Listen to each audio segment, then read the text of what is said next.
Yeah, good morning, everyone, and welcome to our morning meet.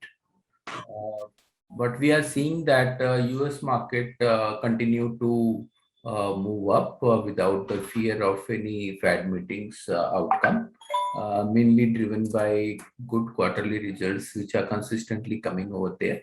Over 60% of the companies has announced the results in S&P 500 in US, and almost over 80% of the company has reported results ahead of expectations. So this is strong results momentum is neglecting FOMC meetings outcome, and stocks are consistently moving up.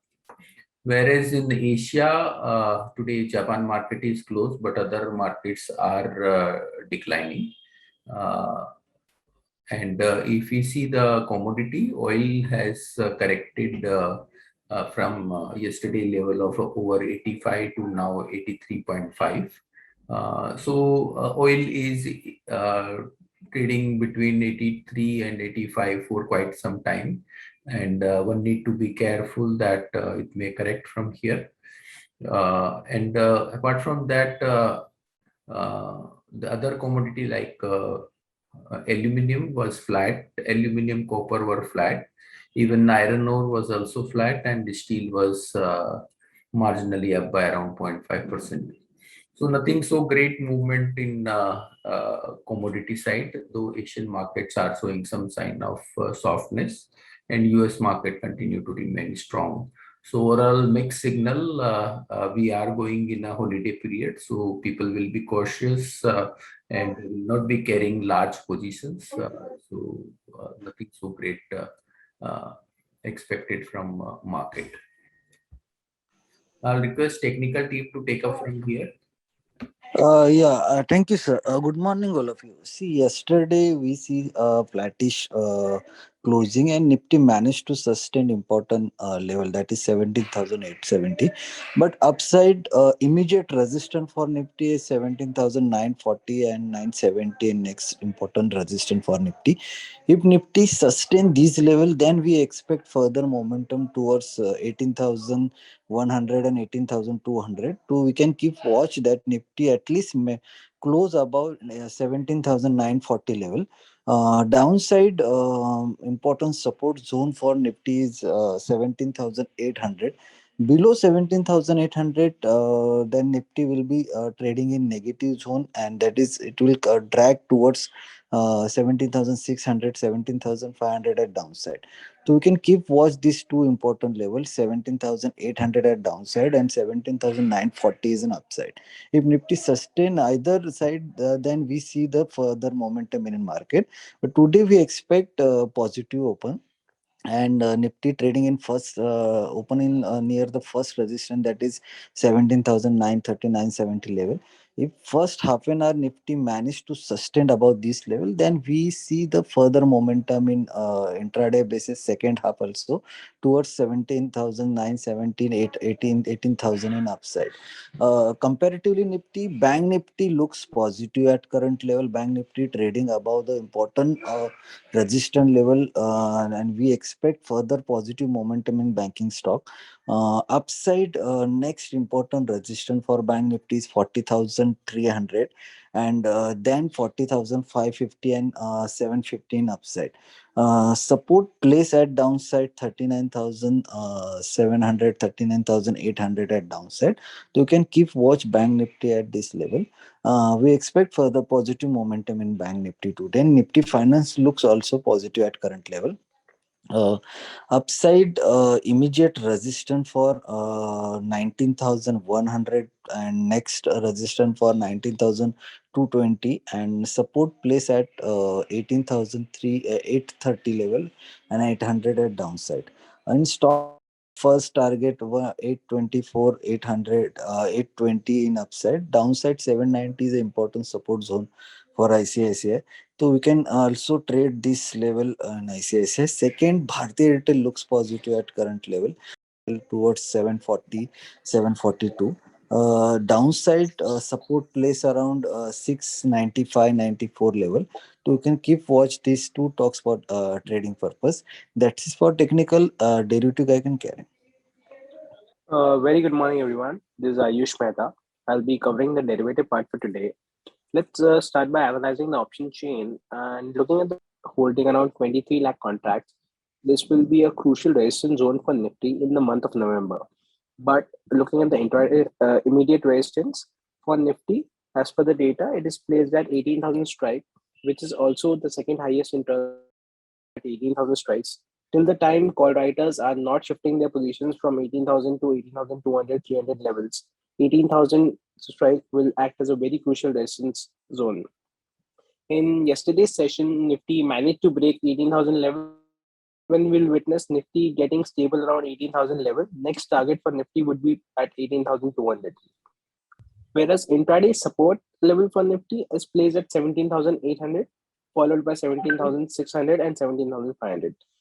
We suggest everyone to hold long positions with keeping 17,800 as a stop loss. Now, moving on to the put option data, it shows huge open interest of 23 lakh contracts.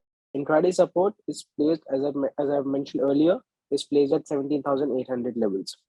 For today, taking the cues from the SGX Nifty and the global markets, Indian markets are likely to open on a flattish note, and it will be a range bound session today. And as per yesterday's session, India VIX, PCROI, FII showed positive signs. India VIX came down, PCROI is in oversold zone, and FIIs were net buyers. This showed strength in the market. Now, moving on to stock specific, Canara Bank, SBI, and Tata Power looks good from the data point of view. That's all from my side. I request fundamental guys to take the call forward. Good morning. PNB Housing Finance result continued to remain weak.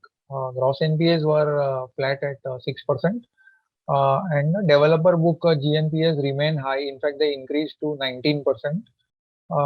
Post cancellation of the deal with Carlyle, now we feel there is no scope for any attraction in the stock, and one should avoid the stock.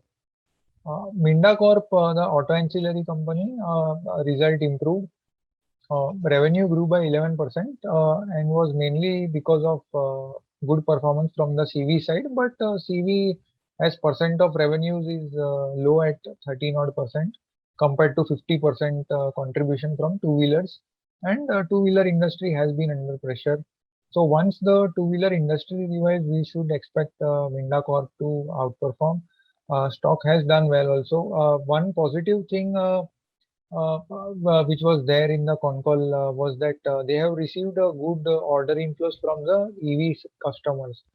And if we look at the kit value of one EV two-wheeler, that is 4 times costlier than a normal two-wheeler kit.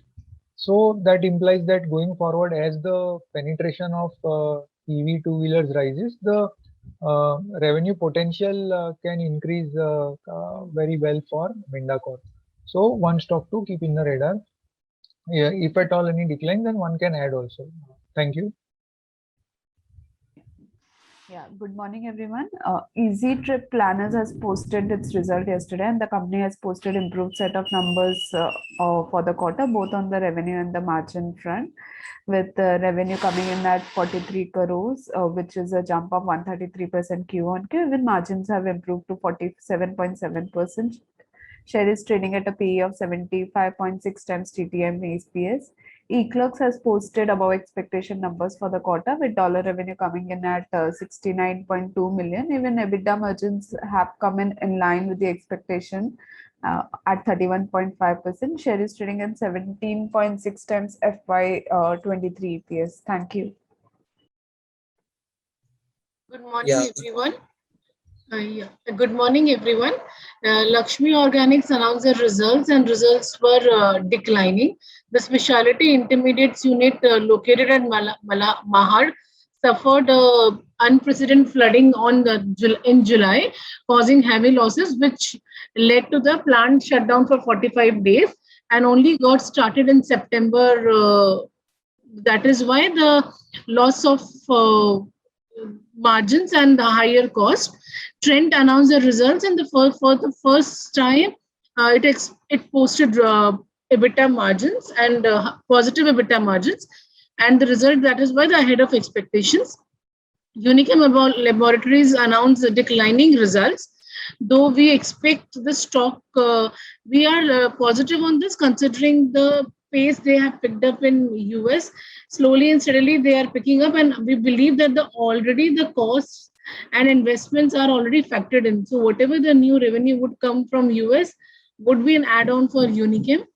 Dabur announced their results and results were above expectations. Volume grew by 10% versus expectation of 5 to 6%. Also, the sales grew by 12%. Dabur, unlike other FMCG companies, saw the resilient on their uh, rural business, and that also grew this quarter, which was in fact higher than the urban growth. Sun Pharma's results were above expectations. Sales grew by 12%. The major surprise came on the EBITDA margins, which were 28% against expectation of 25%. The commentary also after the results during the con call was positive. The specialty revenue, which is the key factor we look in Sun Pharma, was also grew 6% Q and Q. And also they have launched new products and which would drive the future growth, and company seems confident on these margins, and there was not much one-off. There was only $10 million one milestone payment which was included in that specialty. However, we believe this is likely to continue. Caplin Point announced the results, and results have improved during this quarter. Sales grew by 13%, and EBITDA margins were also steady at 33%. We are also positive on this company. Thank you. Yeah, good morning. Jindal Steel and Power reported in line set of numbers. Volume came at 2.13 million ton versus 1.6 million ton quarter on quarter. EBITDA per ton came at 21,216 per ton versus 28,100 per ton sequentially. The company is expected not to be impacted much by the higher coking coal price and likely to maintain EBITDA per ton in Q3 as compared to Q2 at consolidated level. The increase in coking coal cost per ton of steel will be around $50 per ton on account of increased production of captive coking coal mine in Australia. The company has also received a consent to operate the Angul plant and with additional 1 million ton, this will support the company to achieve its guidance of sales volume for FY22 at 8 million ton and FY23 at 8.5 to 8.6 million ton. We are positive on this company. Then Srikalahasti Pipes Limited reported declining set of numbers. EBITDA came at 60.5 crores versus 68 crores quarter on quarter. Margin also declined at 13.8% versus 15.6% sequentially. NCL Industries reported declining set of numbers. EBITDA came at 61 crores versus 68 crores quarter on quarter. Then Shivalik Bimetal Control result has improved. Revenue came at 76 crores versus 70 crores quarter on quarter. EBITDA margin came at 23% versus 22.5% sequentially. Thank you.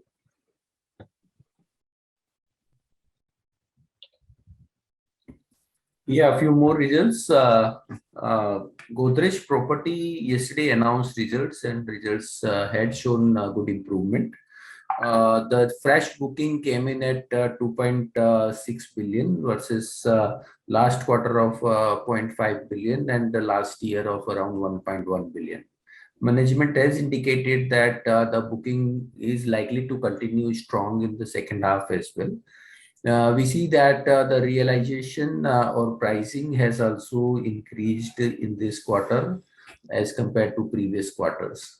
So overall, the results was quite good, but the valuation seems very fairly priced and ahead of most of the property companies or real estate companies. So valuation is a concern. Otherwise, the result was good and outlook is also positive. Apart from that, Prince Pipe announced the result, and the results were quite ahead of expectations. In fact, sales grew by around 66% year on year, whereas if we see Supreme Industries, the sales growth was around 40%.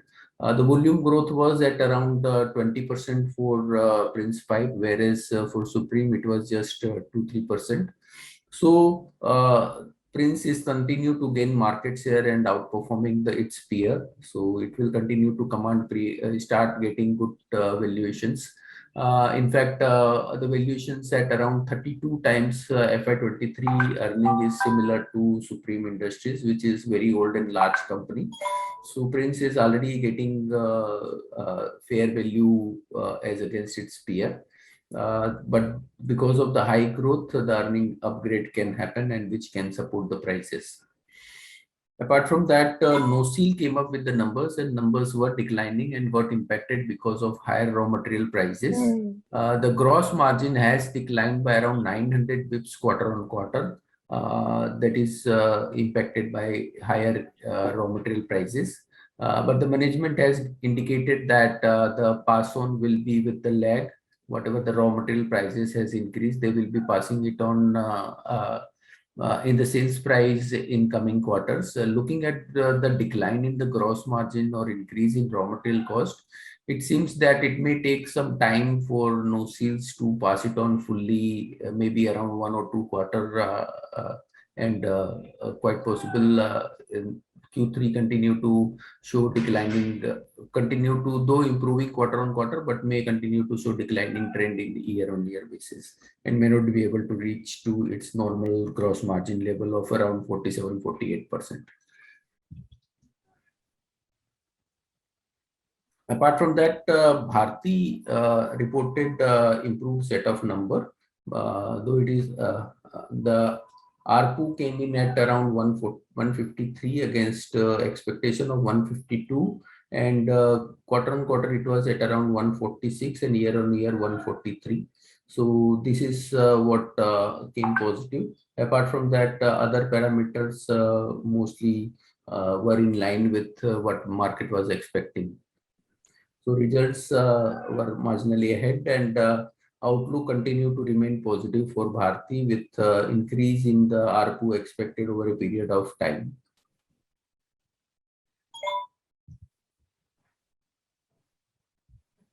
So that's all from us. Thank you very much and have a good day. Subscribe to our YouTube channel for in-depth interviews of India Inc. and press the bell icon so that you do not miss our updates.